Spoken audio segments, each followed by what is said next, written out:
유교, 불교, 도교적인 색채가 다 섞여져 있는 그런 책입니다. 자, 그래서 지난 시간 8장까지 했었고요. 오늘 9장으로 한번 들어가 볼까요? 네, 9장으로. 9장은 이렇게 되어 있네요. 밤이 깊어 사람들 모두 잠들어 고요할 때 홀로 앉아 자신의 마음을 들여다보면 처음에는 허망한 생각이 사라지고 참된 본성이 오롯이 나타나는 것을 느끼게 된다. 매번 이런 가운데 큰 즐거움을 얻을 수 있다. 그러나 이후에는 참된 본성이 나타나는 것을 느끼면서도 허망한 생각에서 벗어나기 어렵다는 것을 알게 된다. 또한 이런 가운데 큰 부끄러움을 알게 된다. 그러니까 그러니까 홀로 깨어나 자신을 이렇게 되돌아보면서 이런 생각 저런 생각 허망한 생각까지 갔다가 스스로 부끄러움을 느끼다가 다시 마음을 돌리고 이런 과정을 거치게 된다는 건데요. 이렇게 동양 고전에 보면 이렇게 혼자 있을 때 스스로를 돌아보라라는 그런 얘기들이 많이 나오죠. 공자의 그 노너의 그 2인 편에 보면 이런 말이 나오네요. 현명한 사람을 보면 그와 같기를 생각하고 현명치 못한 사람을 보면 안으로 돌이켜 자성한다. 자성이라고 하는 게 스스로 자자에 반성한다 이런 거거든요. 그러니까 군자는 이렇게 항상 스스로를 돌아보면서 그러니까 현명한 사람을 보고도 이거 내가 저 사람처럼 돼야지라고 생각하고 현명하지 못한 사람을 보고 나서는 내가 저러면 안 돼야지 저렇게 하면 안 되겠지라는 걸 생각하는 건데 이렇듯 뭔가를 생각하고 판단하려고 하면 혼자 있는 시간이 필요한 거예요. 혼자서 자기를 한번 반추해보는 그런 시간이 필요합니다. 혼자서 생각한다, 성찰한다라는 그 관련해가지고 논어 하기편에 보면 소위 그 일일 삼성, 이렇게 하루에 3번 반성한다, 이런 얘기가 나오는데 그 일일 삼성이 이렇게 나옵니다. 나는 날마다 3가지 면에서 나 자신을 살핀다. 이렇게 성자가 꼭 반성이라는 의미보다는 살핀다라는 그런 의미가 있어요. 나는 날마다 3가지 면에서 나 자신을 살핀다. 첫째, 남을 위해 일을 꾀하면서 충성스럽지 못했는가. 두 번째, 벗과 사귀면서 믿음을 주지 못했는가. 셋째, 내가 이 배운 것을 제대로 익히지 못했는가. 이것이 나의 일일 삼성이다. 제가 일기를 쓴 지가 꽤 오래됩니다.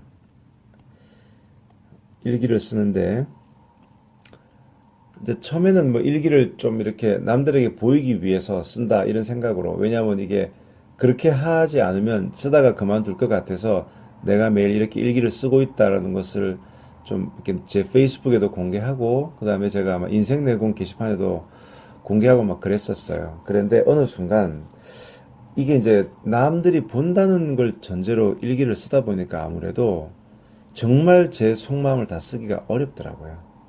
그러니까 남이 본다는 전제에서 일기장은 사실은 어떻게 보면 약간 페이크죠. 그래서 올 한 2월부터인가 제가 이제 그 구글 닥스에 제 계정에 이제 비밀 문서를 하나 만들어 가지고 정말 하고 싶은 얘기 다 쓰는 거예요. 욕도 하고 이렇게 제가 어느 날 어떤 누구 때문에 스트레스 받으면 그 사람 욕을 엄청 써놓고 또 한편으로는 제가 저한테 욕을 하는 거예요. 야 조우성이 너씨 그거밖에 못해. 너씨 그렇게밖에 못했어? 어이구 이놈아 뭐 이런 식으로 그러니까 막 혼자 막 그런 얘기를 하는 거예요. 약간 미친 사람처럼. 근데 이제 그렇게 이게 마음속에 이게 뭔가 있는 상태에서 막상 그렇게 쭉 이렇게 글을 써놓고 이렇게 읽어보니까 아하 내가 이런 마음의 갈등이 있었구나. 그리고 막상 써놓고 보면 조금 마음이 수그러들어요. 내가 굳이 그럴 필요가 없는데 그다음에 따지고 보면 그 친구도 그런 이유가 있었겠지. 지도 언젠가 시간 지나면 미안하겠지. 또 도저히 이해가 안 되는 그런 일이면 아이고 별의별 인간 다 있네. 참 사람이라고 하는 거는 진짜 제각각이구나. 참 다양한 존재구나. 이렇게 하면서 끌끌 혀를 차는. 근데 놀라운 건 말입니다. 그렇게 막 저의 적나라한 얘기를 다 일기장에 써놓은 다음에 요거를 한 달 뒤에 보잖아요. 그럼 한 달 전에 제가 엄청 열받고 막 괴로워하고 그럴 때 쓴 일기장 이렇게 보면 한 달이 지난 다음에는 뭐 전혀 그 일이 저를 괴롭히지 않거든요. 이게 한 달도 안 될 일인데 그때는 이게 그렇게 힘들어 했었구나.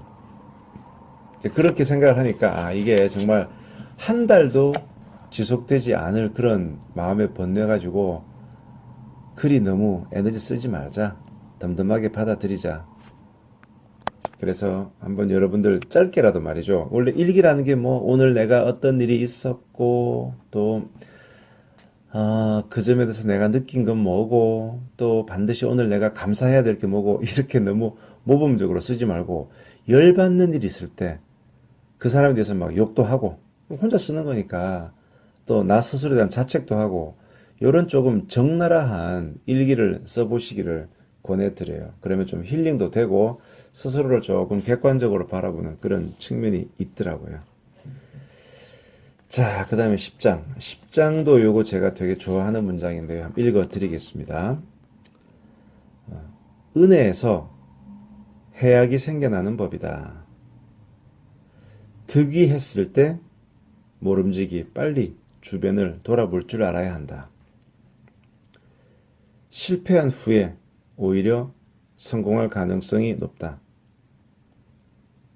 뜻대로 되지 않는다고 쉽게 손을 빼서는 안 된다. 한 번 더. 은혜에서 해악이 생겨나는 법이다. 득의했을 때 모름지기 빨리 주변을 돌아볼 줄 알아야 한다. 실패한 후에 오히려 성공할 가능성이 높다. 뜻대로 되지 않는다고 쉽게 손을 빼서는 안 된다. 이게 이제 은리, 리자가 송리자, 은혜 은자, 은리, 유래, 생해. 그 해자가 나쁠 해자인데 은혜에서 해악이 생겨난다. 해악이 생겨나는 법이다. 이 말 어떻게 생각하세요? 아니 은혜하고 해악이라는 게 이게 왜 이어지지? 근데 저는 좀 이게 이해가 돼요.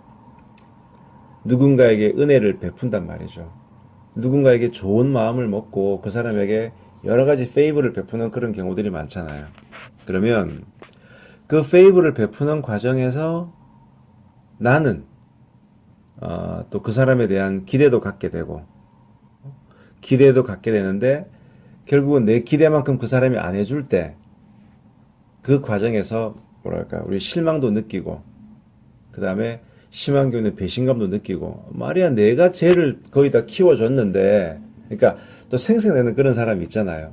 그러니까 이 은혜를 받는 사람 입장에서도 저 사람이 나한테 은혜를 주는 건 좋은데 도움을 주는 건 좋은데 뭐 생색내고 나중에는 왜 그거 안 했냐 그러고 오히려 막 서운해하고 차라리 내가 도움 안 받고 말지. 그러니까 이게 보면은 좋은 의도로 시작했는데 이게 되게 은혜를 주고받는 과정에서 이게 나중에 트러블이 생기는 경우들이 많아요. 많고 또 이런 경우 있잖아요. 제가 변호사를 하다 보니까 그런 경우 많은데 누구한테 정말 좋은 마음으로 돈을 빌려줘요. 힘들다고 하니까. 힘들다고 정말 힘들다고 꼭 갚겠다고 해서 참 나도 없는 돈에 500만 원을 빌려줘요. 어렵게. 근데 빌려 가고 난 다음에 연락도 끊기고 돈도 안 갚고 그러면 이제 계속 연락하다가 연락 씹히고 이러면 열받아서 이제 소송을 하는 거예요. 그 다음에 심지어 친구지간에도 형사 고소까지 하는 거예요. 그래서 이런 얘기 있잖아요. 야, 돈은 빌려주지 마라. 돈 잃고 친구 잃는다. 이런 얘기를 하는데 결국 이게 뭔가 은혜를 베푼다는 게 이 은혜를 베풀고 그게 서로 고마워하고 나중에 그게 잘 서큘레이션 잘 돌아가면 문제가 없는데 이게 어느 과정에서 제대로 안 돌아가고 그 과정에서 서운함이 생기고 이러면 오히려 그 은혜를 안 베푸느니만 못한 이런 결과가 있거든요. 그래서 자, 은혜에서 오히려 해악이 생겨난다라는 이런 되게 역설적인 이런 접근이 책은담의 특징이에요. 다분히 도교적인 이런 관점이거든요. 자, 그 다음에 득의 했을 때 모름지기 주변을 돌아봐야 된다. 득의, 이게 중국말에 득의란 말이 많이 나와요. 이게 뭐냐 그러면 득자가 얻을 득자고 의가 뜻의, 그러니까 내 뜻한 바를 이룬 거예요. 의기양양, 득이양양, 득이양양이라는 사자성어 혹시 아시죠? 그러니까 뭐 아이고 이제 내가 뜻한 바가 돼가지고 어깨 힘 딱 주고 그게 이제 득이양양한 건데 이 득이 했을 때, 그러니까 내가 뭔가 뜻한 바대로 그게 이루어졌을 때 모름지기 빨리 주변을 돌아볼 줄 알아야 한다. 요 얘기 참 중요한 얘기죠. 왜냐, 내가 뭔가 내 뜻대로 딱 잘 되잖아요. 딱 잘 되면 어깨에 힘이 들어가는 거예요. 그리고 이 어깨에 힘이 들어간 상태에서 주위 사람들한테 말을 좀 강하게 하게 돼요. 왜냐면 난 자신감이 있으니까. 왜 사람이 그렇잖아요. 내 뜻대로 뭐가 안 풀리고 이러면 좀 사람이 좀 쪼그라들죠. 자신이 없고. 그런데 이거 뭐 하는 일마다 잘 되고 돈도 잘 벌리고 주위 사람들이 막 칭찬하고 그럼 당연히 어깨에 힘이 들어가죠. 그러면 주위 사람한테 툭툭툭 얘기를 쉽게 내뱉는 거예요. 자, 그러면 주위 사람들이 저 녀석 말이야, 좀 잘 나간다고 사람이 변했네. 아니 뭐 쥐가 잘 나간다고 뭐 나한테 뭐 득보여 준 거 있어? 이 사람들의 반감을 사는 거예요. 제 친구 얘기를 좀 드리면 이제 그 친구가 사업을 했었는데 그 사업을 하다가 어려울 때 저를 많이 찾아왔었죠. 그러면 이제 뭐 또 저는 제가 가지고 있는 법률 지식을 총동원해서 그 문제들을 어떻게 풀어야 될지 같이 고민도 하고 조언도 주고 막 그랬었죠. 그런 과정을 거치다가 이 친구가 이제 뭔가 큰 딜들이 몇 개가 성공이 돼서 돈을 많이 벌었어요. 그리고 이제 돈을 많이 버니까 확실히 어떤 일이 좀 돼서 돈이 모이니까 사람들이 모이더라고요. 그리고 그 친구하고 그 친구랑 관계를 좀 잘 맺어서 투자를 받겠다. 또 뭐 이런 사업 같이 해봅시다. 그러니까 완전히 갑이 되니까 수많은 사람들이 그 주위에 꼬이더라고요. 근데 이제 제가 이렇게 옆에서 보니까 오히려 그 친구가 힘들 때 저랑 더 가까이 지냈고, 이 친구가 잘 나가기 시작하니까 이제 뭐 저랑도 자주는 못 만났는데, 이렇게 중간중간 들리는 얘기를 종합해 보면 이 친구가 좀 위험한 일을 하네. 저거 잘못하면 위험한데. 이제 이런 느낌이 드는 일들이 있더라고요. 그래서 제가 이제 이 친구를 한번 만났을 때 조심스럽게, 야, 누구야, 너 있잖아. 그런 얘기가 들리던데, 그거는, 야, 이런 면에서 좀 위험할 수 있거든? 이렇게 이제 얘기를 했는데, 이 친구가 옛날에 잘 안 나갈 때, 잘 못 나갈 때는 제가 그런 얘기 하면 그걸 귀담아 들었어요. 근데 이제 제가 그 얘기를 했더니 약간 저를 이렇게 내려다보면서 그런 얘기 하는 거예요. 우성아, 이게 변호사적인 시각에서 안 보이는 것도 있어. 이게 사업은 말이야. 사업은 또 이 사업가들의 관점에서 바라보는 그런 게 있거든. 야, 사업이 다 뭐 법대로 되냐? 근데 그 말의 뉘앙스가 상당히 언짢더라고요, 저는. 저 딴에는 이제 걱정이 돼서 얘기를 했는데, 야, 네가 모르는 게 있어. 야, 니는 어차피 변호사일 뿐이잖아. 이렇게 사업은 훨씬 더 다이나믹하고 큰 영역이야. 그걸 뭐 법률가의 잣대로 이렇게 재단하려 하지 마. 어디서 충고질이야. 뭐 이런 느낌이 들어서 그때 제가 빈정이 되게 상했어요. 그래서 저도 좀 한 번씩 보면 확 삐지면 저도 이제 안 보는 스타일이라서 그 일 이후에 그 친구랑 사실 관계를 거의 끊다시피 했죠. 그랬는데 그 뒤에 문제가 좀 심하게 터졌어요. 법률적인 문제가 터지고 여기 뭐 형사적인 문제로 이어지고 아주 뭐 문제가 많았었어요. 요즘은 또 다시 친하게 잘 지내고 있는데요. 그 친구 다시 재개하려고 노력하고 있는데 그래요. 그래서 사람이 이제 겸손이라는 말이 되게 우리가 흔한 얘기긴 하지만 참 겸손하기 힘든 것 같아요. 그러니까 내가 별로 잘 못 나가고 내가 자신이 없을 때 고개를 숙이는 건 그건 겸손이 아니죠. 진짜 백의 겸손은 내가 정말 잘 나가고 내가 얼마든지 고개 뻣뻣이 세울 수 있는데도 고개를 숙이는 게 그게 겸손인데 그거 쉽지 않거든요. 근데 그렇게 하라는 거예요. 모름지기 내가 득의해서 내 뜻대로 뭐가 됐을 때는 빨리 주변을 돌아볼 줄 알아야 된다. 저는 오히려 이런 말씀도 한번 드려보고 싶어요. 내가 조금 잘 됐을 때 주위 사람들을 챙기라는 거죠. 그 챙기라는 게 내가 잘 돼서 돈 좀 생기면 돈을 좀 주는 거예요. 큰 돈이 아니라 하더라도. 이게 왜 그러냐면 사업하는 사람들이 보면 이게 항상 부침, 그러니까 업앤다운이 있더라고요. 내 주위에 돈이 모인다고 해서 그게 항상 그게 있는 게 아니거든요.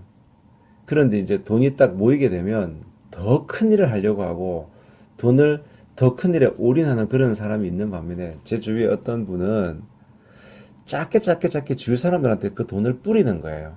뭐 기부도 하고 또 빌려주기도 하고 지원도 하고 그게 큰 돈이 아니에요. 그 사람 입장에서는. 그런데 이 사람들이 나중에 일을 진행하다가 이 사업하는 사람들은 또 갑자기 이렇게 일이 꼬일 수가 있어요. 일이 힘들어져요. 그랬을 때 참 교묘한 게 제가 최근에 인생 내공에서 그 로버트 치알디니 교수의 설득의 심리학에 대한 그래서 협상 설득에 대한 방법에 대한 대표적인 고전인 설득의 심리학을 설명을 하고 있는데요. 거기 보면 설득의 법칙 중에 상호성의 법칙이라는 게 있거든요. 이게 뭐냐? 상호성의 법칙은 내가 남한테 신세를 지면 평범한 사람이라면 다 누구나 그거를 갚고 싶어 한다. 갚아주고 싶어 한다. 그러니까 옛날에 내가 뭔가 은혜를 입었으면 어떻게든 그거를 갚고 싶어 한다는 거예요. 그러니까 제가 아는 그분은 뭔가 내가 조금 돈의 여유가 있을 때 주위 사람들한테 이렇게 뿌려놓는데 그게 결과적으로는 투자면서 저금이더라고요. 그러다가 그 양반이 뭔가 일이 힘들어지잖아요. 그럼 또 주위 사람들이 도와줘요.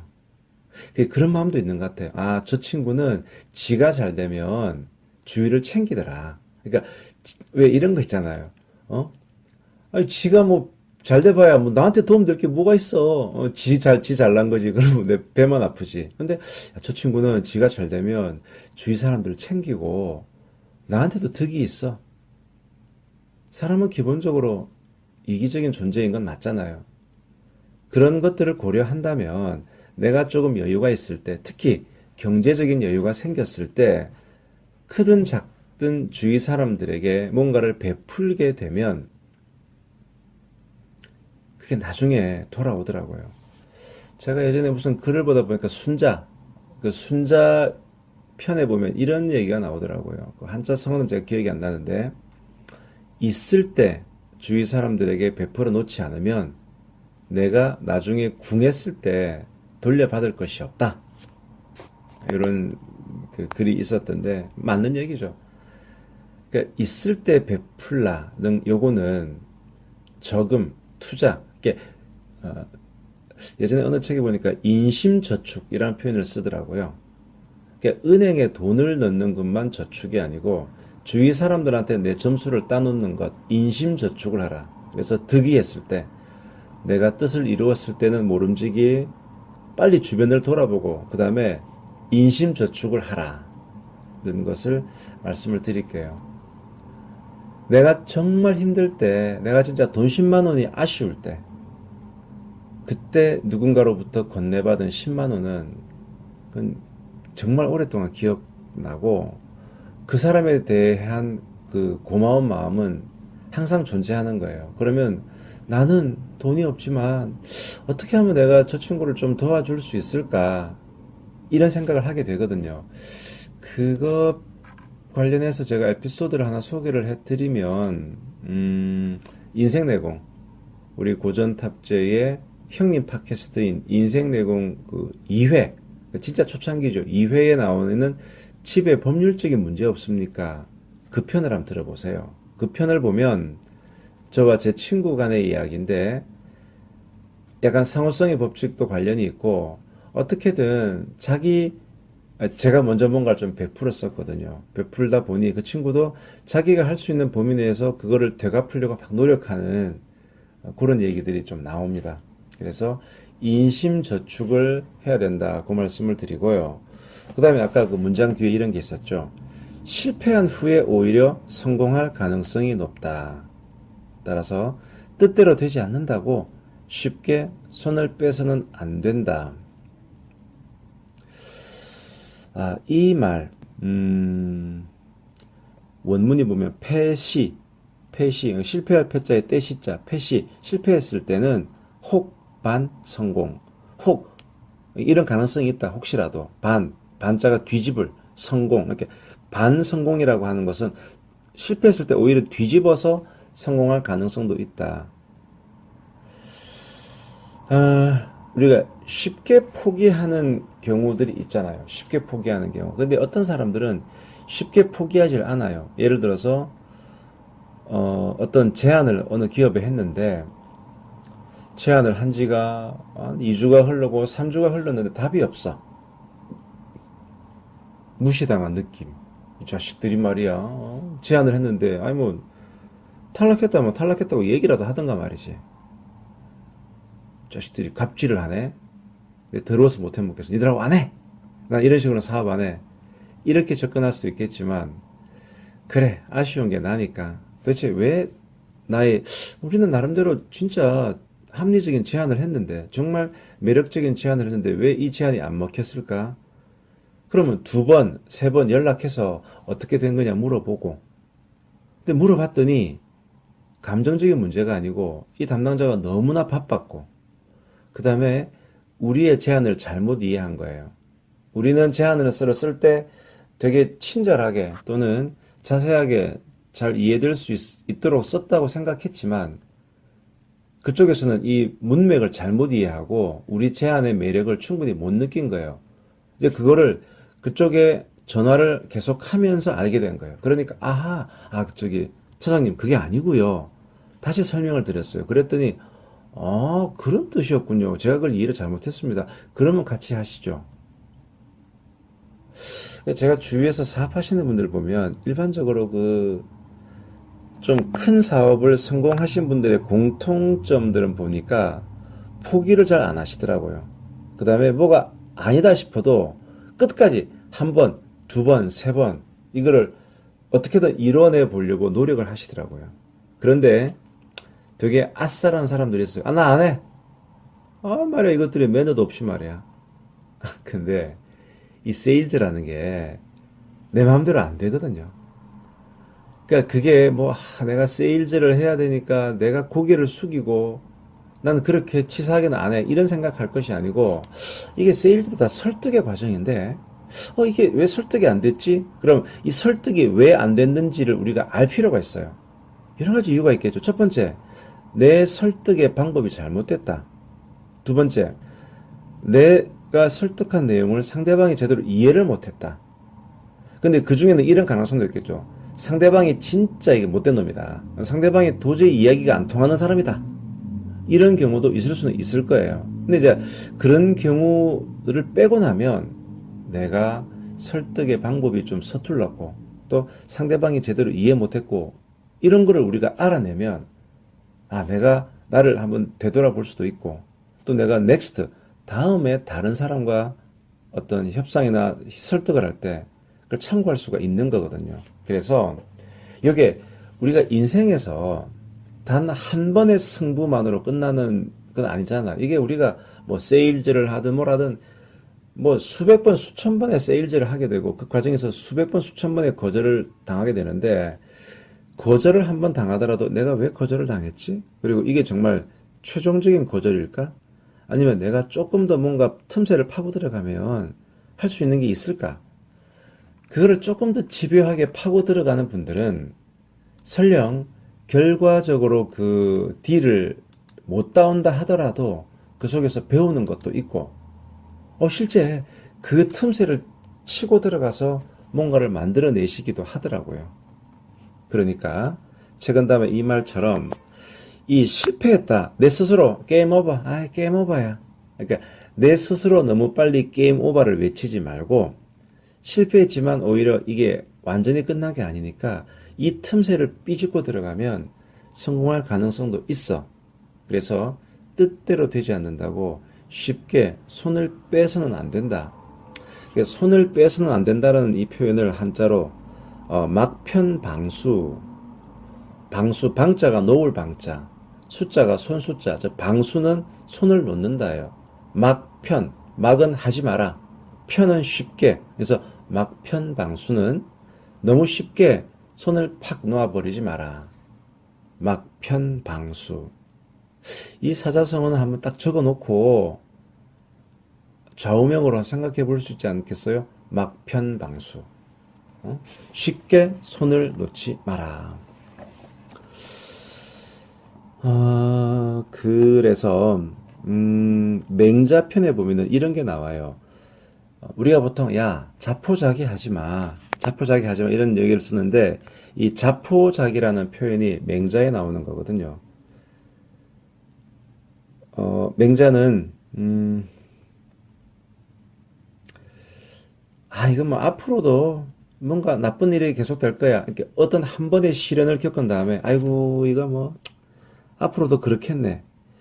이런 마음 때문에 스스로 포기하는 현상. 이렇게 스스로 포기하는 것은 재앙을 부르는 것과 똑같다.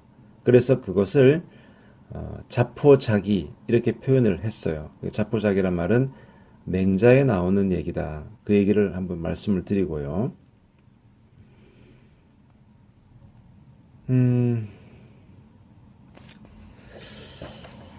그래서 제가 뭐 주역 얘기를 한 번씩 드리잖아요. 제가 뭐 주역 점도 치고 주역 공부도 했는데 주역이 보통 뭐 동양 고전 중에 최고다 이런 표현을 해요. 왜냐하면 이제 그렇게 얘기하는 이유는 주역에는 가장 깊은 인생의 지혜가 있다라는 그런 의미일 텐데 그 인생의 지혜라는 게 이런 거예요. 주역에서의 인생의 지혜는 천지 만물은 계속 변한다.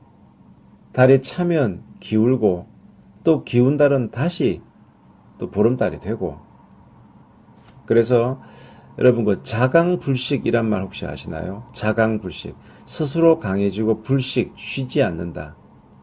그러니 이게 항상 우리 인생은 업앤다운이 있으니까 내가 업일 때 좀 열심히 하고 내가 지금 다운이라 하더라도 언젠가 다시 업이 될 거니까 내가 지금 겨울이라 하더라도 겨울 지나면 봄이 오니까 스스로를 계속 가다듬으면서 앞으로 쭉쭉쭉 나가라는 거죠. 그걸 자강불식이라고 하는데 즉 주역은 우리 인생살이라는 것이 그렇게 하루 한 번의 승부로 끝나는 건 아니다.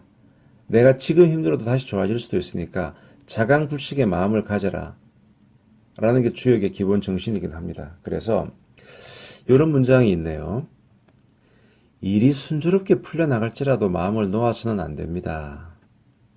그렇다고 해서 역경에 처했을 때도 자포자기를 쉽게 해서는 안 됩니다. 실패를 성공의 디딤돌로 삼는 지혜가 필요합니다. 폭풍우가 몰아치는 것도 한때이고 꽃이 활짝 피는 것도 한철입니다. 긴 호흡으로 앞을 멀리 내다보는 안목이 필요한 이유가 바로 여기에 있습니다. 그래요. 저도 제가 이 참 책은담을 좋아하는 것이 그러니까 이게 제가 언젠가 말씀드렸죠. 이게 책은담 강의가 제가 무슨 원고가 딱 정해져 있는 게 아니에요. 책은담 원문하고 그다음에 책은담 해석본을 딱 놓고 읽어가면서 제가 그때그때 생각나는 얘기를 그냥 주저리 말씀을 드리는 거예요. 그러다 보니까 이거 아마 녹음을 다시 하면은 내용이 또 많이 바뀔 거예요. 그래서 좀 재즈 같은 그런 방식인데 읽다 보니까 제 의식의 흐름이 계속 같이 따라서 이렇게 가는 겁니다. 따라서 가고 그 속에서 제가 또 옛날 생각도 하게 되고 또 제 스스로를 다져보는 이런 그 느낌도 있네요. 그래서 오늘은 9장, 즉 밤이 깊어 모두 잠들었을 때 스스로를 한번 이렇게 돌아보고 그 허망함의 끝까지 한번 가보라. 이런 자기를 돌아보라는 그 말씀을 한번 드려봤고요. 그 다음에 10장 은혜에서 해악이 생겨나고 또 내가 득의, 내가 뭔가 잘 나갈 때 주위를 살피고 인심저축을 하시라. 그 말씀드렸고, 실패한 직후에 너무 실패했다고 게임 오버를 빨리 선언하지 말고 막편방수 말씀드렸죠. 절대 쉽게 손을 빼지 말고 그 틈을 좀 더 치고 들어가서 뭔가를 한번 해 보시라는 그 말씀을 제가 드렸습니다.